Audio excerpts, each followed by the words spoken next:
एक बार जंगल में एक गर्भवती हिरनी बच्चे को जन्म देने को थी।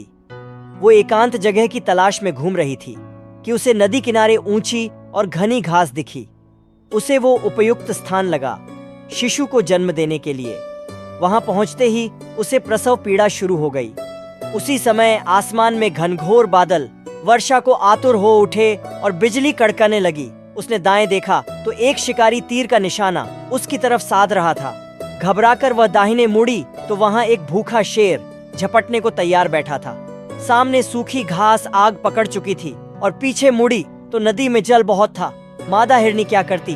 वह प्रसव पीड़ा से व्याकुल थी। अब क्या होगा? क्या हिरनी जीवित बचेगी?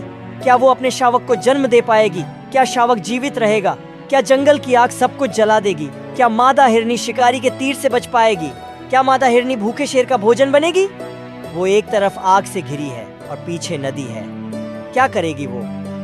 हिरनी अपने आप को शून्य में छोड़ अपने बच्चे को जन्म देने में लग गई। कुदरत का कारिश्मा देखिए। बिजली चमकी और तीर छोड़ते हुए शिकारी की आंखें चौंधिया गई। उसका तीर हिरनी के पास से गुजरते शेर की आंख में जा लगा। शेर दहाड़ता हुआ इधर उधर भागने लगा और शिकारी शेर को घायल जानकर भाग गया। घनघोर बारिश शुरू हो गई और जंगल की आग बुझ गई। हिरनी ने शावक को जन्म दिया।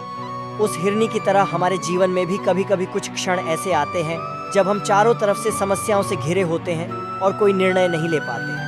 तब सब कुछ नियति के हाथों सौंपकर अपने उत्तरदायित्व व प्राथमिकता पर ध्यान केंद्रित करना चाहिए। निर्णय ईश्वर करता है, हमें उस पर विश्वास कर उसके निर्णय का सम्मान करना चाहिए।